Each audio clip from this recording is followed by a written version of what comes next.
ये देखो, अब मैंने इस पॉइंट पे इसको बैलेंस किया हुआ है, तो ये वही पॉइंट है जो सेंटर ऑफ ग्रेविटी है। इधर वाली मोमेंट इसको इधर करने की कोशिश कर रही है, इधर वाली मोमेंट इसको इधर गिराने की, इधर वाली और इधर वाली इधर को। तो ये तीनों डायरेक्शन में मोमेंट है। यहां पे तो क्या था, राइट साइड में और लेफ्ट साइड में, यहां पे तो चारों डायरेक्शन में। अब इसका सेंटर ऑफ ग्रेविटी यहां पे है, तो ये देखो ऐसे वेट लाई करेगा। अब ये आपका पिवट पॉइंट है, तो देखो टॉर्क कैसे लगेगी, ऐसे। इसका मतलब अगर मैं इसको थोड़ा सा टिल्ट करूंगा तो ये गिर ही जाएगा, फिर वापिस नहीं आएगा अपनी पोजीशन में। ऐसा इक्विलिब्रियम अगर हो तो उसको कहेंगे अनस्टेबल इक्विलिब्रियम। ये जो मैं आपको बता रहा हूं ये बहुत इंपॉर्टेंट इसलिए है क्योंकि जब चीजों का डिजाइन किया जाता है, डबल डेकर बस है ना, सिंगल डेकर बस है, या फिर फार्मूला 1 की रेस कार है, जहां कई बार बोलते हैं वो जो रोप पे चलते हैं वो, है ना, कई रोप वॉकर होते हैं, आपको पता है ना, सर्कस वगैरह में भी होते हैं, तो हाथ में पोल पकड़ा होता है और हैवी पोल पकड़ा होता है उन्होंने, क्यों, है ना। तो ये सारी की सारी चीजें जो है वो यहां से आपको समझ आएंगी।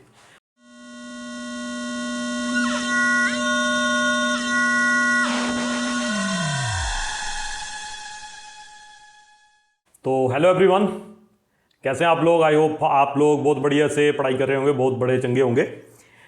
तो आज हम लोग करेंगे मॉड्यूल 5, ठीक है, जो चैप्टर नंबर 1 है, फोर्स, आईसीएसई 10th फिजिक्स, ठीक है।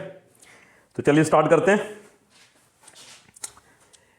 देखिए, सेंटर ऑफ ग्रेविटी का कंसेप्ट आया कैसे। लास्ट टाइम अगर आपको याद होगा तो हम लोगों ने प्रिंसिपल ऑफ मोमेंट पढ़ा था, उसके एक एग्जांपल से हम लोग ये देखते हैं। चलिए, तो मान लीजिए कि हमारे पास एक यूनिफॉर्म एक रॉड थी, यूनिफॉर्म रॉड या यूनिफॉर्म था एक मीटर स्केल, ठीक है। ये रॉड यूनिफॉर्म नॉन यूनिफॉर्म है ना, इसके ऊपर करेंगे बाद में चर्चा, है ना। अब मान लीजिए कि यहां पे इसके सेंटर में मैंने पिवट कर दिया इसको, सेंटर पे, और यूनिफॉर्म है, यूनिफॉर्म मतलब हर जगह बराबर डिस्ट्रीब्यूटेड है इसका जो मास है। अब होगा क्या कि ये जो रॉड है ना, ये बेसिकली क्या है कि छोटे छोटे पार्टिकल से बनी हुई जिनका मास है। अब मान लीजिए यहां पे कोई पार्टिकल यहां है, कोई यहां है, कोई यहां है, कोई यहां, अलग अलग है ना, बड़े सारे पार्टिकल, उसमें से कुछ पार्टिकल मैं कंसीडर कर रहा हूं।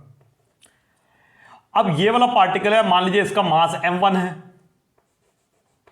तो इसका वेट नीचे को लाई करेगा m1g। ये कोई मास m2 है, इसका वेट भी नीचे को लाई करेगा कितना, m2g। यहां पे कोई मास हो सकता है m3, जिसका वेट नीचे को लाई करेगा m3g। आपको ये तो पता ना कि वेट जो होता है किसी भी बॉडी का वो होता है W = mg, मास और एक्सेलरेशन ड्यू टू ग्रेविटी का प्रोडक्ट, ठीक है। ऐसे बड़े सारे मास है, यहां पे m4 हो सकता है, उसका वेट आ गया m4g। अब आप देखो कि इस पिवट पॉइंट के, ओ पॉइंट मान लेता हूं इसको, इसके राइट साइड वाले वेट क्या कर रहे हैं, इसको कैसा घुमाना चाहते हैं, क्लॉकवाइज, और जो लेफ्ट साइड वाले वेट है वो सारे क्या कैसे घुमाना चाहते हैं, एंटी क्लॉकवाइज। और ये इक्विलिब्रियम में है, ये इक्विलिब्रियम में। इसका मतलब ये जो इसमें क्लॉकवाइज मोमेंट होगी, मतलब यहां वाले इस तरफ वाले मासिस की वजह से, और जो एंटी क्लॉकवाइज मोमेंट होगी यानी कि इस वाली साइड वाले मासिस से, वो बराबर है और इक्विलिब्रियम में। ये तो प्रिंसिपल मोमेंट से आ ही रहा है। तो तब इस पॉइंट को क्या कहेंगे, यहां पे एक पॉइंट होगा, यहां पे एक पॉइंट होगा जिसके विद रिस्पेक्ट टू ये टोटल मोमेंट जो है ना, ये जीरो आ रही है, क्योंकि क्लॉकवाइज एंटी क्लॉकवाइज बराबर है। एक को माइनस में लेते हैं, एक को प्लस में लेते हैं, तो ऐड करके जीरो आ जाएगी। तो एक ऐसा पॉइंट होता है, एक ऐसा पॉइंट होता है, वो पॉइंट बॉडी के बीच में भी लाई कर सकता है, बॉडी के मास के बाहर भी लाई कर सकता है। इस पॉइंट के विद रिस्पेक्ट टू अगर आप मोमेंट कैलकुलेट करोगे ना टोटल, वो जीरो आएगी। इसी पॉइंट को कहते हैं सेंटर ऑफ ग्रेविटी, ठीक है। तो कहने का मतलब क्या है, अब ये जो मोमेंट है ना, ये किसकी वजह से आ रही है, ये आ रही है बेसिकली जो बॉडी का के पार्टिकल्स का वेट है, छोटे छोटे पार्टिकल्स का वेट। तो इसलिए कई बार इसको, ये जो मोमेंट होती है इनको बोलते हैं ग्रेविटेशनल मोमेंट, है ना, कि मोमेंट ड्यू टू जो ग्रेविटेशन फोर्स की वजह से मोमेंट आ रही है, वो भी इसको बोल देते हैं, ठीक है। तो यहां पे मैं सेंटर ऑफ ग्रेविटी की डेफिनेशन लिखूंगा, ठीक है। तो क्या लिखूंगा, तो यहां पे लिखूंगा centre of gravity is a point within or outside body mass about which the total gravitational torque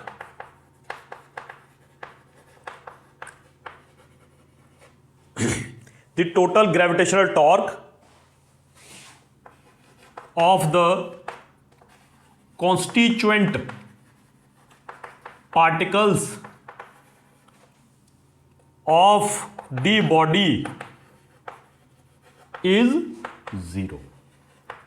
ठीक है, तो एक ऐसा पॉइंट जिसके विद रिस्पेक्ट टू अगर हम ग्रेविटेशनल टॉर्क कैलकुलेट करें ना पूरी बॉडी के सारे मासेस की वेट की वजह से वो 0 आए, तो उस पॉइंट को क्या कहते हैं? सेंटर ऑफ ग्रेविटी एक पॉइंट कहते हैं।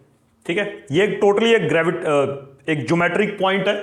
ठीक है, अब यहां पे मान लीजिए इसको मैं मैथमेटिकली भी लिख सकता हूं। कैसे लिख सकता हूं? मान लीजिए यहां से यहां तक का डिस्टेंस r1 है, मान लीजिए यहां से यहां तक का डिस्टेंस r2 है, मान लीजिए यहां से यहां तक का डिस्टेंस r3 है, ऐसे r4 r5 r6, ये परपेंडिकुलर डिस्टेंस है ना। तो टोटल ग्रेविटेशन टॉर्क क्या होगी? तो टोटल ग्रेविटेशनल टॉर्क क्या होगी? TG इज इक्वल टू सबसे पहले m1g पहले वाले का मास इनटू इसका डिस्टेंस परपेंडिकुलर r1, फिर दूसरे वाले का m2g और उसका परपेंडिकुलर डिस्टेंस r2। ठीक है, विद साइन लेना हमने, जो इधर वाले होंगे नेगेटिव, इधर वाले नेगेटिव, इधर वाले पॉजिटिव, वो बाद में आप कर सकते हो। प्लस तीसरे वाले का m3g into r3 and so on. सारे पार्टिकल्स का अगर मैं ऐड कर दूं तो ये यहां पे क्या आएगा आपके पास? NG मतलब nth पार्टिकल, सारे ही लिख दिए मैंने। ठीक है, तो इसका मतलब τg किसके बराबर आएगा? हम सम कर सकते हैं, यहां पे समीशन लगा सकते हैं, इसका मतलब होता है सम करना। ठीक है, कहां से? I इज इक्वल टू 1 से n, तो क्या बन जाएगा? MIG into RI। अगर हम ये सबका प्रोडक्ट लें, सबको मतलब होता क्या, देखो समीशन का मतलब क्या होता है? समीशन का मतलब एक तो हमने I इज इक्वल टू 1 से n तक जाना। सबसे पहले इसको इस सारे जो सीरीज मैंने लिखी हुई है इसको शॉर्ट में लिखने का तरीका है ये जो है सिग्मा का निशान है, इसको सम कहते हैं। कहां तक जाना आपने? I इज इक्वल टू 1 से लेकर n तक जाना। यानी कि पहली टर्म क्या आएगी? I इज इक्वल टू 1, वो ये आ गई, फिर प्लस करना, फिर दूसरी टर्म क्या आएगी? I इज इक्वल टू 2, फिर ये टर्म, फिर 3, फिर 4। कहां तक जाना हमने? n तक। अगर यहां पे 4 लिखा होता तो बस 4 ही टर्म आती। ठीक है, और ये क्या आना चाहिए? टोटल सम 0 आना चाहिए। तो जिस पॉइंट के विद रिस्पेक्ट टू 0 आएगा ना, ये सारा सम, उस पॉइंट को बोलते हैं सेंटर ऑफ ग्रेविटी। अब मान लीजिए कि मैं इसको पिवट करने के बजाय यहां से थोड़ा इधर को कर दूं शिफ्ट। जैसे मैंने इधर को शिफ्ट किया तो जो इसका वेट है ना, जो सेंटर ऑफ ग्रेविटी है, वो इधर आ गया। तो क्या होगा? ये रॉड अगर इधर ले जाएंगे तो कहां को टिल्ट होगी? बताओ कहां टिल्ट होगी? Clockwise, anti clockwise? Anti clockwise. और इधर ले जाएंगे तो क्लॉकवाइज। तो हुआ क्या? तो कुछ ऐसा हुआ कि जब अगर मैं इसको इस तरफ ले जा रहा हूं तो यहां वाली मोमेंट बढ़ गई, यहां वाली कम होगी। इधर ले जा रहा हूं तो यहां वाली मोमेंट बढ़ गई, यहां वाली कम होगी। लेकिन इस पॉइंट के ऊपर नेट सम मोमेंट भी 0 आ रहा है। इसका मतलब यह भी है कि इस पूरी रॉड का वेट अगर मैं यहां पे सेंटर में मान लूं,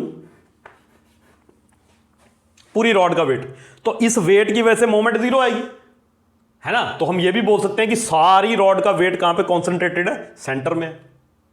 सेंटर में मतलब सेंटर ऑफ ग्रेविटी पे। तो यह भी लिख सकते हैं, यहां पे लिख सकते हैं, it is a point at which total weight of the body is supposed to be concentrated। ठीक है, यहां पे माना जा सकता है कि बॉडी का सारा वेट इसी पॉइंट पे कॉन्सेंट्रेटेड है, ऐसा माना जा सकता है। ठीक है, तो एक तो आपने ये पॉइंट बताना है, दूसरा पॉइंट ये बताना है, और इसकी क्या प्रॉपर्टी हो सकती है सेंटर ऑफ ग्रेविटी की। ठीक है, और ये हो सकता है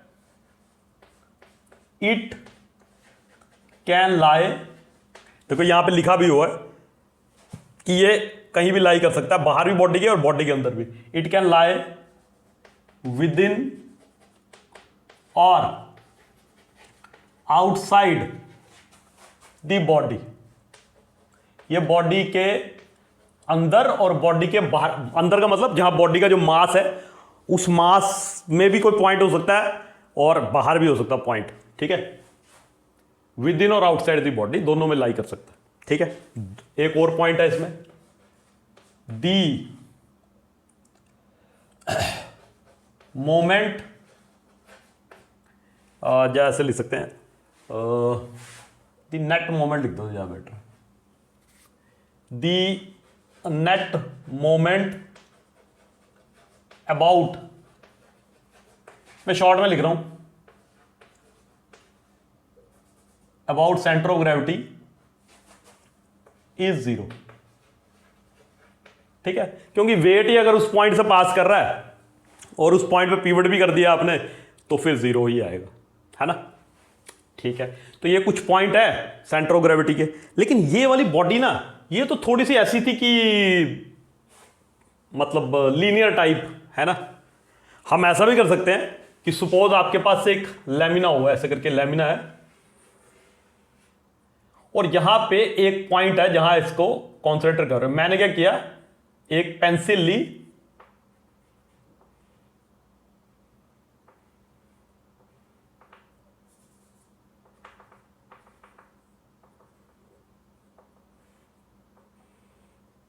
और उस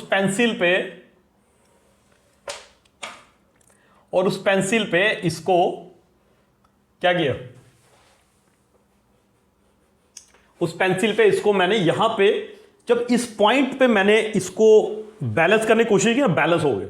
कैसे बैलेंस हुआ, पीछे वाले पॉइंट यहां पे पॉइंट होंगे, यहां पे भी पॉइंट होंगे, यहां पे भी अलग अलग पॉइंट है ना, बहुत सारे पार्टिकल से बना हुआ, पॉइंट पार्टिकल से।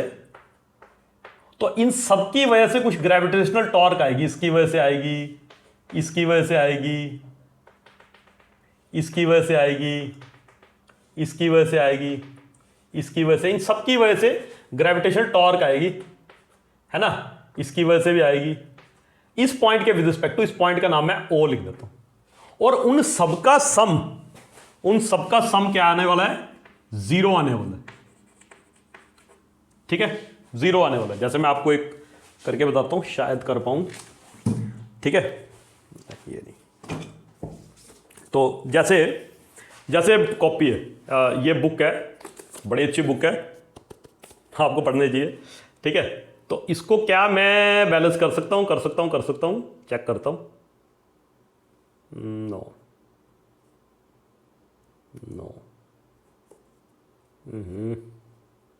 नहीं, कोई और थोड़ी बड़ी बॉडी कंसीडर करते, कॉपी लेते हैं,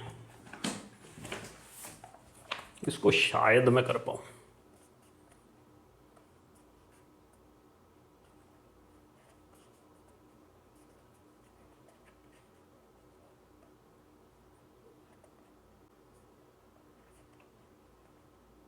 ये देखो, अब मैंने इस पॉइंट पे इसको बैलेंस किया हुआ है, तो ये वही पॉइंट है जो सेंटर ऑफ ग्रेविटी है। इधर वाली मोमेंट इसको इधर करने की कोशिश कर रही है, इधर वाली मोमेंट इसको इधर गिराने की, इधर वाली और इधर वाली इधर को। तो ये तीनों डायरेक्शन में मोमेंट है। यहां पे तो क्या था, राइट साइड में और लेफ्ट साइड में, यहां पे तो चारों डायरेक्शन में, है ना। तो इसका मतलब ये है कि सारे मासेस की वजह से मोमेंट जो है, जो इधर वाली मोमेंट है वो इधर वाली को बैलेंस करे, जो इधर वाली है वो पीछे वाली को बैलेंस करे, इधर वाली को, है ना। तो कोई भी साइड आप ले लो, वहां से अपोजिट साइड में कुछ मासेस की वजह से मोमेंट होंगी जो उसको बैलेंस करके रखेंगे, ठीक है, ठीक है जी।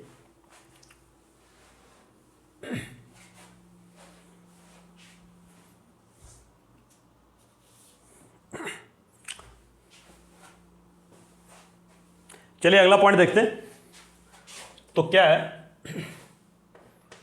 द सेंटर ऑफ ग्रेविटी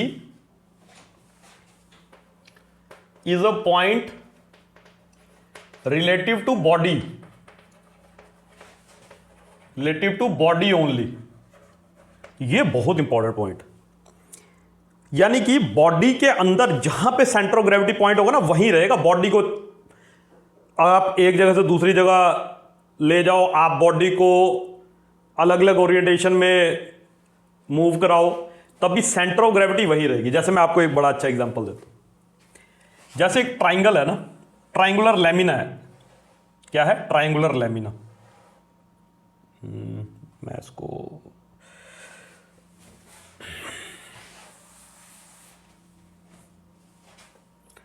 मान लीजिए राइट, ये एक इक्विलेटरल ट्राइंगल वाली लैमिना। लैमिना क्या होता है?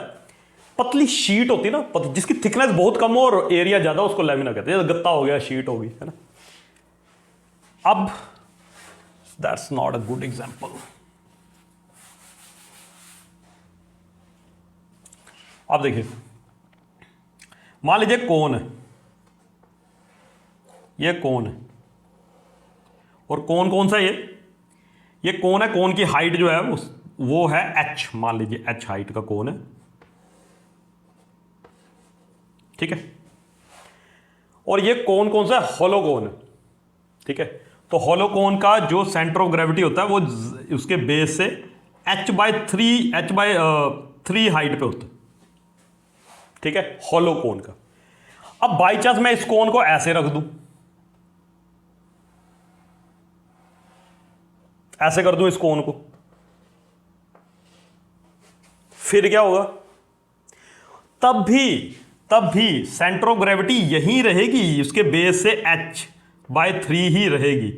यानी कि मैटर किताब ऐसा नहीं, कई बच्चे सोचते हैं कि अच्छा ठीक है जी अब तो इसको लेटा दिया, है ना, अब लेटा दिया तो centre of gravity position change हो जाएगी। नहीं, ओरिएंटेशन से सेंटर ऑफ ग्रेविटी चेंज नहीं होती। यही मतलब है कि centre of gravity the point relative to body only, वो बॉडी के रिलेटिव वहीं पे रहती है। यानी कि बेस से अभी भी h/3 पे ही होगा सेंटर ऑफ ग्रेविटी पॉइंट। तो इसको टिल्ट कर दो, इसको उल्टा रख दो, ऐसे करके रख दो, तब भी सेंटर ऑफ ग्रेविटी बेस से h/3 पे ही रहेगी। ये मतलब है इसका। तो सेंटर ऑफ ग्रेविटी आपको पता चला होगा, और सेंटर ऑफ ग्रेविटी से रिलेटेड ये 2-4 पॉइंट है बहुत इंपॉर्टेंट, ये भी आपको शायद समझ आ गए होंगे। आगे चलते हैं। Centre of gravity of some common shapes, ठीक है, कुछ कॉमन शेप्स होती है, उनकी सेंटर ऑफ ग्रेविटी देखते हैं। देखिए, जो तो सिमेट्रिक बॉडीज होती है, जैसे स्क्वायर हो गया, सर्कल हो गया, या इक्विलेटरल ट्राइंगल हो गया, उनकी सेंटर ऑफ ग्रेविटी तो उनके ज्योमेट्रिक सेंटर पे लाई करती, ठीक है। तो जैसे फॉर सिमेट्रिक ऑब्जेक्ट्स, तो सिमेट्रिक ऑब्जेक्ट्स अगर होगा तो कॉमन, चलो ठीक है। तो सिमेट्रिक ऑब्जेक्ट क्या हुआ? मान लीजिए डिस्क हो गया आपके पास, है ना, डिस्क है। तो डिस्क का कहां पे होता है? उसके ज्योमेट्रिक सेंटर पे। डिस्क का मतलब यह है कि पिछला मतलब मास पूरा अंदर से भरा हुआ है ना। फिर उसके बाद कौन सा हो सकता है? इक्विलेटरल ट्राइंगुलर लैमिना है, इसके सेंट्रॉइड पे होता है। फिर अगर स्क्वायर शेप की बॉडी है तो उसके भी ज्योमेट्रिक सेंटर पे होगा। रेक्टेंगुलर है ना, तो यहां पे लिखते हैं इक्विलेटरल ट्राइंगुलर लैमिना, ठीक है। तो यहां पे लिखेंगे स्क्वायर लैमिना। तो स्क्वायर लैमिना का कहां होगा? उसके सेंटर में। उसके बाद मान लीजिए आपके पास रेक्टेंगुलर डिस्क है ना, रेक्टेंगुलर डिस्क, रेक्टेंगुलर डिस्क है हमारे पास, राइट। उसके बाद आपके पास मान लो कोई 3D की शेप है, आपके पास स्फीयर है ना। तो स्फीयर का भी सेंटर में होता है, ठीक है, हॉलो स्फीयर हो चाहे सॉलिड स्फीयर हो, ठीक है, हॉलो स्फीयर उसके भी सेंटर में होता है। फिर मान लीजिए कि आपके पास सॉलिड स्फीयर है। अब सॉलिड स्फीयर का मतलब क्या है? सॉलिड स्फीयर का मतलब है ऐसा स्फीयर जो अंदर से भरा हुआ है। ये तो है कि खाली अंदर से, है ना, शेल भी बोल सकते हैं इसको, शेल भी बोल सकते हैं। ठीक है, तो ये मान लीजिए आपके पास सॉलिड सफेयर है ना, तो ये आ जाएगा सॉलिड सफेयर। तो सॉलिड सफेयर का भी कहां पे आता है, उसके सेंटर में। ठीक है, ओ पॉइंट लिख देता हूं, उसका सेंटर के लिए नाम लिख देता हूं। ठीक है जी, और भी हो सकते हैं कई। ये मैं सिमेट्री की बात कर रहा हूं, याद रखना। ठीक है, अच्छा उसके बाद कौन सा हो सकता है, हॉलो कौन हो सकता है, उसकी बात अभी भी करी हमने। तो अगर हॉलो कोन की हाइट h, तो यहां से उसका जो सेंटर ऑफ ग्रेविटी होता है वो कितनी हाइट पे होता है, h/3 पे होता है। ये क्या है आपके पास, हॉलो कोन। ठीक है, अच्छा ऐसा भी हो सकता है कि आपके पास सॉलिड हो कोन, सॉलिड। ठीक है, तो ये क्या आ गया, सॉलिड कोन। ठीक है, सॉलिड कोन है तो इसकी हाइट क्या है आपके पास, मान लीजिए h है, तो सॉलिड कोन का जो सेंटर ऑफ ग्रेविटी होता है ना h/4 पे होता है, जमीन उसके बेस से h/4 पे होता है। ठीक है, हाँ अब यहां पे कई बार क्वेश्चन आता है कि टॉप से कितना होगा। ठीक है, यहां से कितना होगा, एपेक्स से। ठीक है, तो यहां पे लिखेंगे फ्रॉम टॉप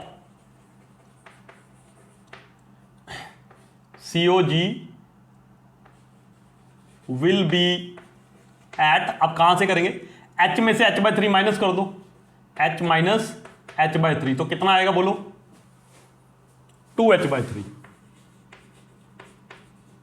कितना आएगा, 2h/3 आएगा हॉलो के लिए।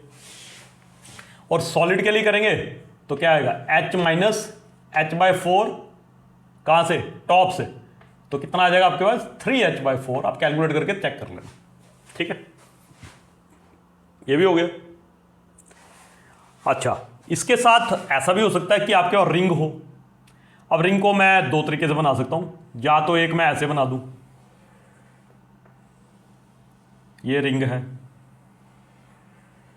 तो इसके भी ज्योमेट्रिक सेंटर पे होता है। अब देखो रिंग का मास तो ये यहां फैला हुआ है ना, और सेंटर ऑफ ग्रेविटी कहां है, सेंटर में है कि नहीं, सेंटर ऑफ ग्रेविटी कहां है, सेंटर पे, जो कि मास से अलग है। ये तो यहां तो इसका मास है ही नहीं है, रिंग तो बीच में से खाली होता है। इसको ऐसे भी बना सकता हूं मैं, ऐसे साइड व्यू बना दिया रिंग, और यहां पे सेंटर ऑफ इसका ग्रेविटी है। ठीक है, ये इसका मास है। ठीक है ना बेटा। अच्छा अगर आपके पास जैसे ये ट्राइंगुलर डिस्क है, तो ट्राइंगुलर डिस्क का कई बच्चे ये समझते हैं कि मान लीजिए ये इक्विलेटरल ट्राइंगुलर डिस्क है और ये सेंटर है, इसकी साइड L है। तो अगर आपको कोई पूछ ले कि कहां पे आता है, तो ज्यादातर बच्चे क्या करते हैं, गलत आंसर देते हैं। वो समझते हैं ये भी L/2 है, ये भी L/2 है, या फिर यहां पे कोई भी डिस्टेंस आए, जैसे मान लीजिए ये कितना आएगा, चेक कर लेते हैं। तो इसको मैं मान लीजिए x मान लेता हूं, क्या मान लेता हूं, x मान लेता हूं। तो बच्चे क्या करते हैं, बच्चे ये करते हैं स्टूडेंट्स कई कि इसको मानते हैं कि x/2 पे, यह गलत है। यहां से यहां तक का डिस्टेंस x/2 नहीं होता। अभी आप कैलकुलेट करके देखते हैं, देखो कैसे कैलकुलेट करेंगे। देखो पहले तो ये डिस्टेंस निकालो आप, ये डिस्टेंस, ठीक है। ये डिस्टेंस कितना आएगा, ये आएगा आपके पास, ये L/2 है और ये L है, तो ये डिस्टेंस कितना आएगा, x का square is equal to L square minus L/2 का होल स्क्वायर। तो x का स्क्वायर किसके बराबर हो गया, किसके बराबर हो गया, वो हो गया आपके पास L square minus L square by 4। तो ये कितना बनेगा, ये बनेगा 3L स्क्वायर बाय 4। तो x की वैल्यू कितनी आ जाएगी, √3l/2 आएगी, अगर ये आप अंडर स्क्वायर रूट ले लोगे। ठीक है, अब ये जो डिस्टेंस है ना, ये अगर ये पूरा x है तो ये कितना होता है, ये होता है 2/3x, और ये जो नीचे वाला होता है ना, यहां से यहां तक का, वो होता है 1/3x। क्या बोला मैंने, ये यहां से यहां तक 2/3x और बेस से 1/3x। ये ध्यान रखना, कभी इसके ऊपर क्वेश्चन आ जाए तो इस चीज का ध्यान रखना। अच्छा, अब x तो आपके पास √3l/2 है ना, तो ये डिस्टेंस बेस से कितना आएगा आपको बताओ, सेंटर ऑफ ग्रेविटी। तो यहां पे लिखेंगे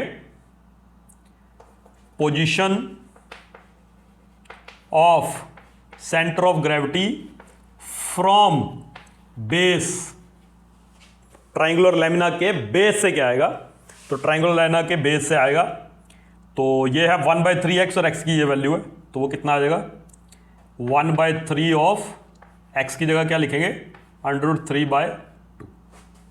तो इसको क्या लिख देंगे आप, √3l/6। ये आंसर है है ना, थोड़ा सा डिफरेंट। तो क्वेश्चन आ गया न्यूमेरिकल तो दिक्कत हो जाएगी, इसलिए याद रखना। हालांकि इसमें मैथ ज़्यादा है, मैथमेटिक्स ही है, अगर आपको पता हो तो आप निकाल सकते हो। राइट। उसके अलावा अगर आप सिंपल रॉड की बात करें, तो सिंपल रॉड अगर यूनिफॉर्म है तो यूनिफॉर्म रॉड का सेंटर ऑफ ग्रेविटी उसके सेंटर में ही होता है, वो पॉइंट पे होगा। किसके लिए, यूनिफॉर्म रॉड।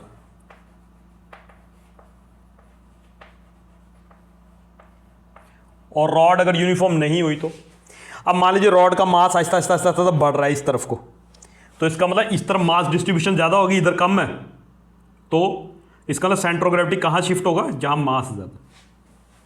ठीक है, ठीक है जी, आई होप ये हो गया होगा आपका। चलिए आगे चलते। तो ठीक है, अब आगे देखते हैं। तो आगे हम करेंगे factors on which centre of gravity of an object depend. Centre of gravity किन किन फैक्टर्स पे डिपेंड करती है किसी ऑब्जेक्ट की। ठीक है, तो पहला ये आ गया बेटा आपके पास कि it depends on the mass distribution. अब इसका क्या मतलब है, जैसे मान लीजिए कि एक आपके पास ये एक मीटर रॉड है और आपने यहां पे इसकी तरफ को यहां कोई चीज ऑब्जेक्ट रख दिया ऐसा करके। पहले मान लीजिए कोई ऑब्जेक्ट नहीं था, जब कोई ऑब्जेक्ट नहीं था तो इसका सेंटर ऑफ ग्रेविटी सेंटर में था क्योंकि एक यूनिफॉर्म बॉडी है।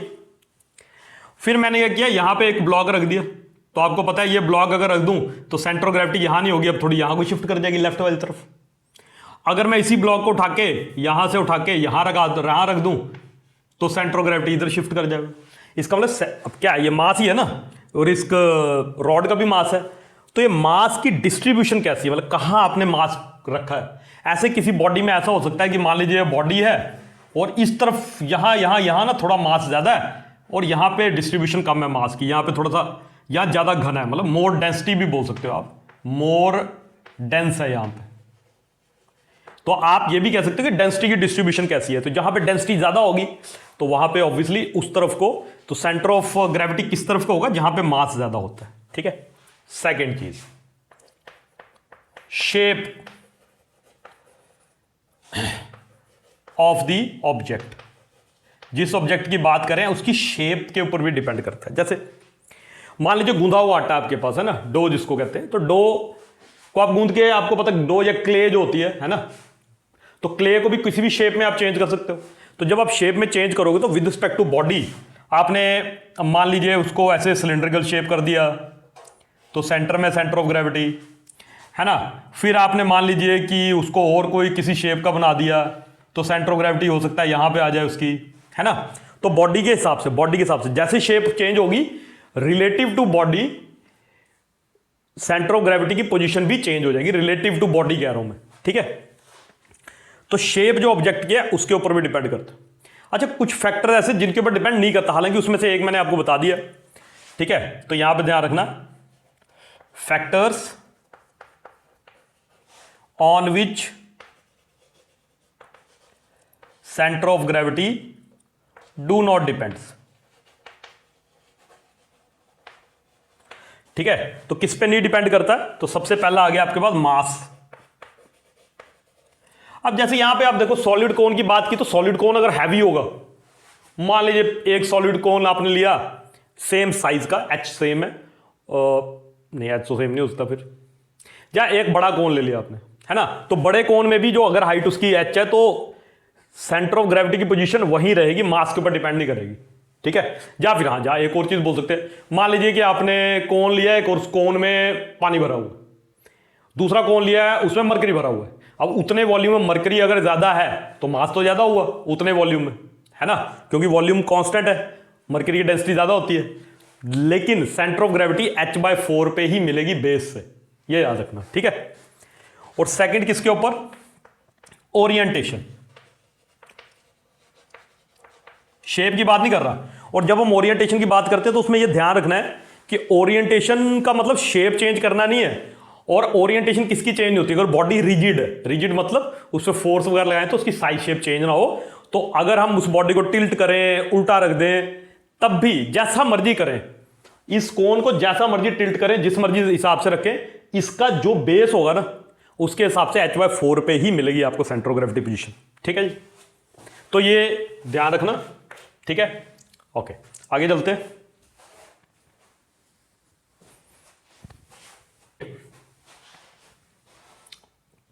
ठीक है, आगे देखते हैं। तो आगे क्या आएगा हमारे पास? Centre of gravity of an irregular body. अगर हमारे पास कोई इरेगुलर बॉडी है तो उसका सेंटर ऑफ ग्रेविटी कैसे निकालें? तो उसका सेंटर ऑफ ग्रेविटी हम कैसे निकाल सकते हैं? एक मेथड होता है, उसको कहते हैं प्लम्ब लाइन मेथड। ठीक है, तो क्या लिखते हैं यहां पे? Centre of gravity of an irregular body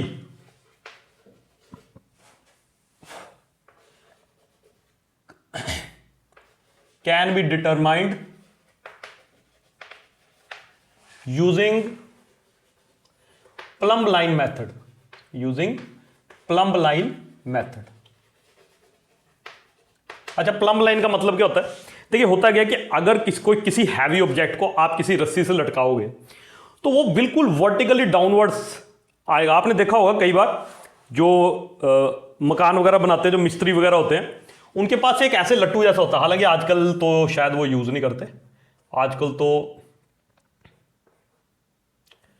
ऐसे लट्टू जैसा होता है, ऐसे करके। तो क्या करते हैं, जो वर्टिकल अगर आपको देखना है, वर्टिकल, हॉरिजॉन्टल नहीं, वर्टिकल देखना है कि एग्जैक्ट वर्टिकल, तो ये इसको कहते हैं, ये प्लम्ब लाइन मेथड से देख रहा है वो। ठीक है, ये प्लम्ब लाइन मेथड से देखता है वो। कहीं पे भी वो ऐसा लटका के देखता है तो उसको पता लग जाता है कोई चीज वर्टिकली सही है कि नहीं है ना। उसकी वजह क्या है? उसकी वजह यह है कि जो वेट होता है ना किसी भी ऑब्जेक्ट का, वो हमेशा वर्टिकली डाउनवर्ड होता है।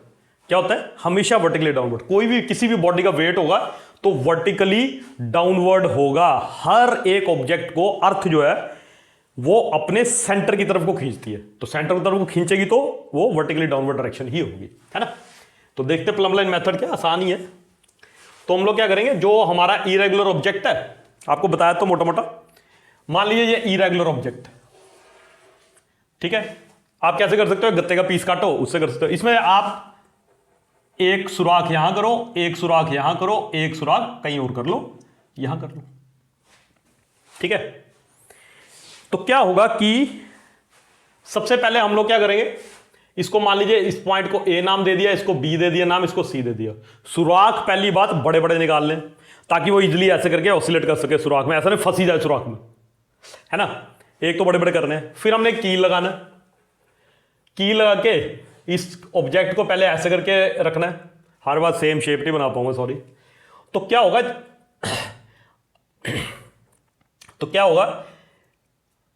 अब इसका ऑब्जेक्ट को मैंने यहां लगाया, तो इसका वेट तो वर्टिकली डाउनवर्ड होता है, और वेट जिस पॉइंट से लाई करता है उसको क्या कहते हैं, सेंटर ऑफ ग्रेविटी।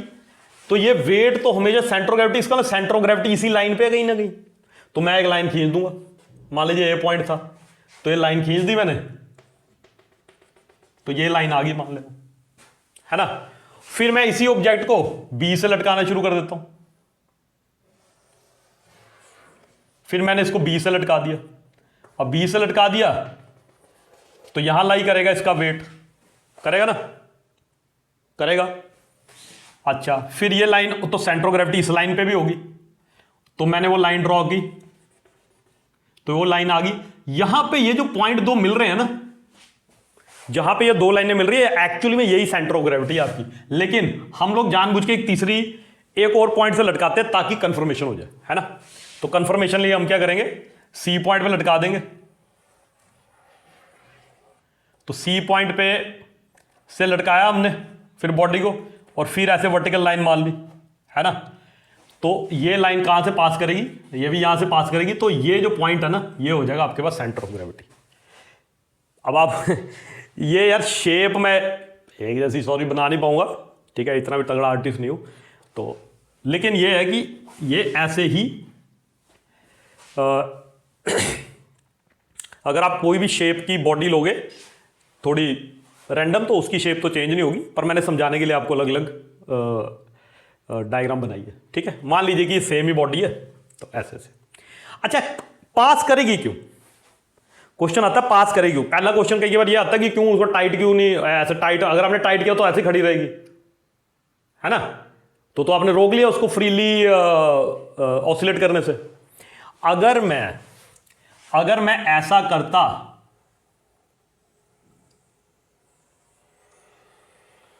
कि इसको थोड़ा सा टिल्ट कर देता, मान लीजिए इसको मैं थोड़ा सा टिल्ट कर देता ऊपर को ऐसे करके इधर से, तो होता क्या कि मान लीजिए कि इसका वेट यहां लाई करता है, मान लीजिए, है ना, या यहां लाई करता है। अगर यहां वेट लाई करता है तो देखो क्या होता, नीचे वेट वर्टिकली डाउनवर्ड होना था, इसको पूरा बनाओ, इसको ये line of action of force हो गया और ये परपेंडिकुलर डिस्टेंस हो गया, तो इसने कैसे आना था, ऐसे इसने आ जाना था, फिर तो वापिस इसने आना ही है। क्यों, क्योंकि अब इसके ऊपर मोमेंट ऑफ फोर्स लग रही है, टॉर्क लग रही है, इसलिए अगर मैं इसको साइड में लेके भी जाता तब भी ये हमेशा उसी पोजीशन में रेस्ट करता जिस पोजीशन में सेंटर ऑफ ग्रेविटी इस प्लम्ब लाइन पे आती।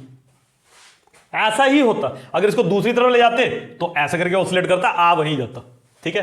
तो इस हिसाब से हम लोग सेंटर ऑफ ग्रेविटी किसी इरेगुलर बॉडी की निकाल सकते हैं, ठीक है। ये मैं करके बताऊंगा आपको एक्सपेरिमेंट, अभी कुछ लेक्चर के बाद करके बताऊंगा आपको कैसे करते हैं, ठीक है। आई होप ये समझ आ गया होगा आपको। चलिए आगे चलते हैं। हालांकि अगर आप देखोगे आपके सिलेबस में यही है, लेकिन एक दो चीजें मेरे को और बतानी है, ठीक है। चलिए चलते हैं, ठीक है, आगे देखते हैं। तो एक हम और इक्विलिब्रियम पढ़ते हैं। आप बोलो इक्विलिब्रियम खत्म नहीं हो रहा, इक्विलिब्रियम बताता हूं आपको, ये थोड़ा सा डिफरेंट है, ठीक है। तो कौन कौन सा, स्टेबल, अनस्टेबल और न्यूट्रल, ये तीन तरह के इक्विलिब्रियम, ठीक है। देखिए इक्विलिब्रियम का जो मतलब हमने स्टार्टिंग में पढ़ा ना, वही है, अभी भी वही है। इक्विलिब्रियम कोई मतलब चेंज नहीं हुआ इक्विलिब्रियम का, ठीक है।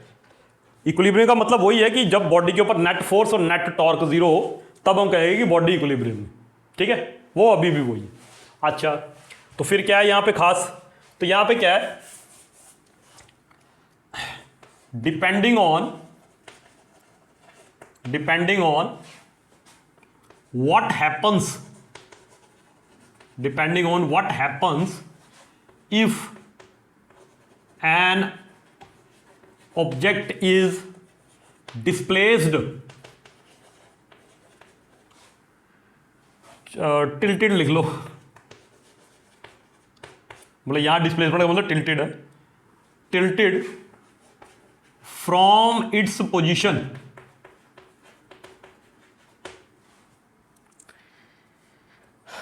इक्विलिब्रियम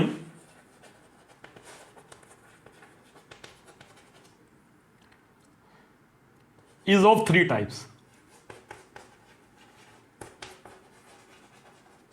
ठीक है। तो डिपेंडिंग ऑन क्या, कि अगर कोई बॉडी पड़ी हुई है और वो बॉडी को हम थोड़ा टिल्ट करते हैं, डिस्प्लेस करते हैं, तो कैसा बिहेव करती है वो बॉडी, उसके ऊपर हम डिफाइन करते हैं कि स्टेबल इक्विलिब्रियम क्या होता है, अनस्टेबल इक्विलिब्रियम क्या होता है और न्यूट्रल इक्विलिब्रियम होता है। तो सबसे पहले देखते हैं स्टेबल इक्विलिब्रियम।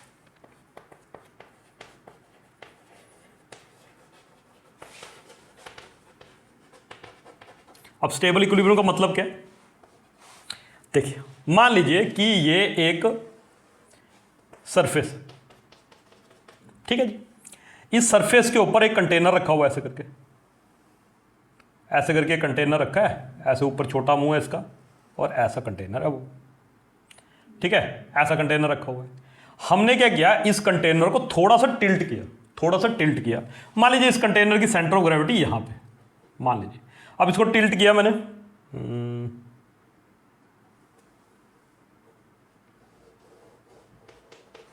मान लीजिए ऐसे करके थोड़ा सा इसको बना ले, ऐसे और ऐसे करके थोड़ा सा टिल्ट किया अब इसको, ठीक है, इधर को टिल्ट किया मैंने थोड़ा सा। अब टिल्ट करूंगा, ठीक है, इसकी सेंटर ऑफ ग्रेविटी यहां है तो वेट यहां लाई करेगा, इसका सेंटर ऑफ ग्रेविटी है, वेट यहां लाई करेगा। ओ पॉइंट मान लो इसको, ओ पॉइंट वही है ना, ये डब्ल्यू है इसका वेट, है ना, सेंटर ऑफ ग्रेविटी से पास करता है। तो आप देख रहे हो कि ये आ गया आपका एक्सिस ऑफ रोटेशन, है ना, जब पिवट पॉइंट आ गया एक्सिस ऑफ रोटेशन आ गया। इसके हिसाब से ये परपेंडिकुलर डिस्टेंस है, ये line of action of force. तो हम तो इसको ऐसे करना चाहते हैं, ये खुद कैसे आएगा, वापिस आ जाएगा, क्योंकि इसमें मोमेंट ऑफ फोर्स ही ऐसी लग रही है कि इसको वापिस आना ही पड़ेगा। इस टाइप का अगर इक्विलिब्रियम हो कि अगर हम उसको थोड़ा सा हिलाए, थोड़ा डिस्प्लेस करें, थोड़ा टिल्ट करें, वो वापिस अपनी पोजीशन पे आ जाए, तो ऐसे इक्विलिब्रियम को कहते हैं स्टेबल इक्विलिब्रियम। ये स्टेबल इक्विलिब्रियम का एग्जांपल, ठीक है। दूसरी तरफ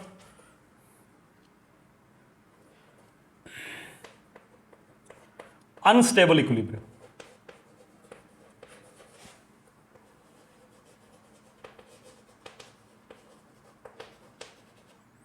अब अनस्टेबल इक्विलिब्रियम की बात करते हैं।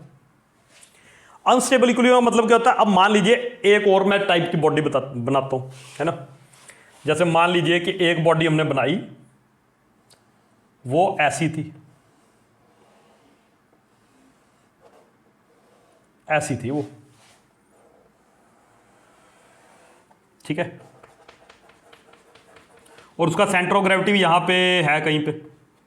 अब मैंने इस बॉडी को टिल्ट किया, ये अलग बॉडी अलग है, याद रखना, और ऐसे टिल्ट कर दिया मैंने, ठीक है,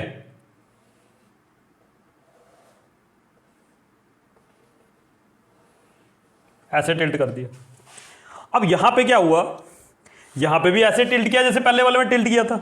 अब इसका सेंटर ऑफ ग्रेविटी यहां पे है, तो ये देखो ऐसे वेट लाई करेगा। अब ये आपका पिवट पॉइंट है, तो देखो टॉर्क कैसे लगेगी, ऐसे। इसका मतलब अगर मैं इसको थोड़ा सा टिल्ट करूंगा तो ये गिर ही जाएगा, फिर वापिस नहीं आएगा अपनी पोजीशन में। ऐसा इक्विलिब्रियम अगर हो तो उसको कहेंगे unstable equilibrium.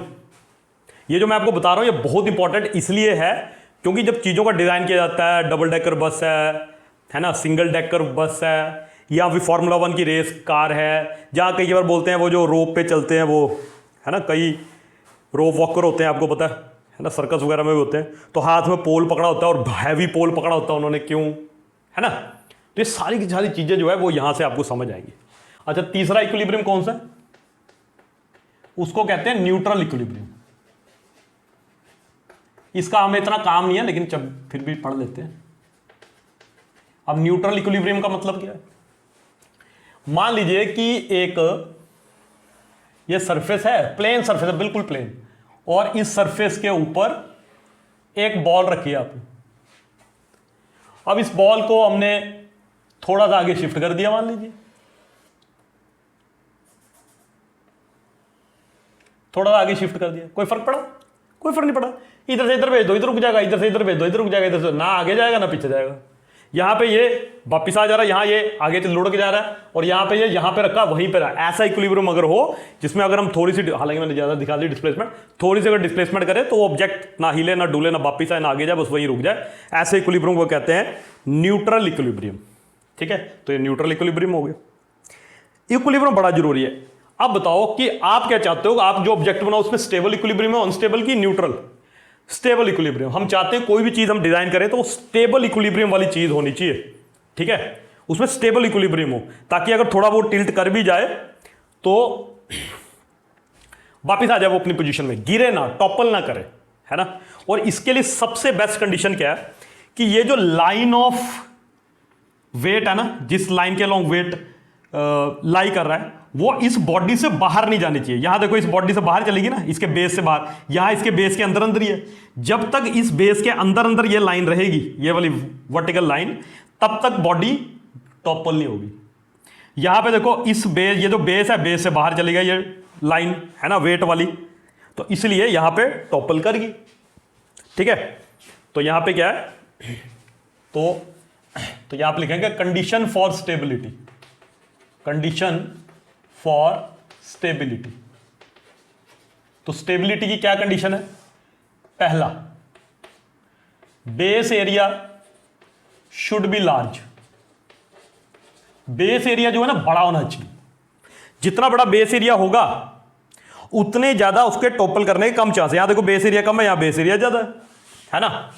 Second, centre of gravity should be at lower position. Centre of gravity lower position पे होनी चाहिए। देखो यही सेंटर ऑफ ग्रेविटी इधर होती तो इधर हो तो जल्दी टॉपल करने की इसकी संभावना है ना। यही सेंटर ऑफ ग्रेविटी अगर ऊपर होती तो ये तो बिल्कुल टॉपल कर जाता। यही सेंटर ऑफ ग्रेविटी यहां होती तो यहां होती, यहां देखो ये यहां इसके बेस के पास इधर, तो ये नहीं करता, है ना। वीबल टॉय देखे ना आपने, तो वो भी नहीं करते। तो यहां ये इसके अंदर ही रहता पॉइंट। तो जैसे जैसे जितना ज्यादा सेंटर ऑफ ग्रेविटी नीचे होगी उतनी ज्यादा स्टेबिलिटी इंक्रीज होगी। बेस एरिया जितना ज्यादा होगा उतनी स्टेबिलिटी इंक्रीज होगी, ठीक है। और तीसरा क्या आ गया? Heavier base means more density at the base. मतलब मास डेंसिटी बेस पे ज्यादा होगी ना, तो obviously centre of gravity base के पास रहेगी। जितनी बेस के पास होगी उतना बढ़िया। कई बार हम देखते हैं वो बड़ी बड़ी बसेस होती हैं जो क्या ना बोलते हैं, लग्जूरियस बस जो होती है, तो वो देखने में ऐसा लगता है कि मोड़ पे कहीं गिरी ना जाए भाई, इतनी ऊंची। लेकिन क्या है कि उसको ऐसा डिजाइन किया गया है कि उसका बेस नीचे होता है। और आपने ये भी देखा होगा कि उस बस में अगर आप देखोगे तो उस बस में सामान रखने की जगह नीचे होती है। वो बोलते हैं जी नीचे रखो सामान, है ना। क्यों रखो नीचे? नीचे सामान होगा तो नीचे का मास बढ़ेगा, नीचे बेस पे मास बढ़ेगा तो सेंटर ऑफ ग्रेविटी और नीचे लाई करेगी। बाकी इंजन वगैरह सब कुछ नीचे, ऊपर वाली बॉडी को हल्का बनाते हैं, नीचे वाली को और भारी बनाते हैं, जिससे कि इसकी स्टेबिलिटी इंक्रीज रहे। और चौथा ये होना चाहिए, the line of action of weight जो है, जो line of action of weight है, और वेट कहां से, वेट वाली लाइन कहां से पास करती है? हमेशा सेंटर ऑफ ग्रेविटी के, यहां पे ब्रैकेट में लिख देता हूं, passing through COG. The line of action of weight जो कि सीओजी से पास करता है, मस्ट पास within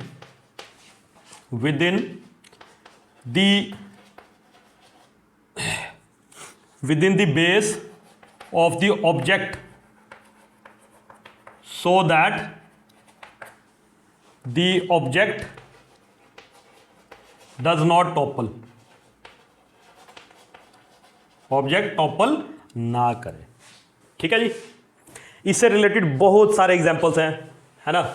कहीं भी आपको स्टेबिलिटी चाहिए तो नीचे बेस एरिया इंक्रीज करते हैं हम लोग वगैरह वगैरह, ये सारे फैक्टर्स का ध्यान रखते हैं। और टॉपल टेढ़ी इतनी नहीं हो जानी चाहिए कि भैया वापिस ही ना आए, तो स्टेबल इक्विलिब्रियम होना चाहिए। इसके रिगार्डिंग काफ़ी क्वेश्चंस आपको आप खुद भी कर सकते हो अगर ये कंसेप्ट अगर आप लगाओ तो, ठीक है। तो यहाँ पे ये लेक्चर तो ख़त्म हो रहा है, बाकी पिछले जो 4 लेक्चर्स हैं उसको भी आप लोग ढंग से पढ़ लीजिए। उनका जो लिंक है वो डिस्क्रिप्शन में मिल जाएगा। दूसरा, अगर आपको इससे रिलेटेड कोई एक्सरसाइज या कुछ क्वेश्चंस वगैरह चाहिए तो उसका लिंक भी मैं, टेलीग्राम का लिंक डिस्क्रिप्शन में डाल दूंगा।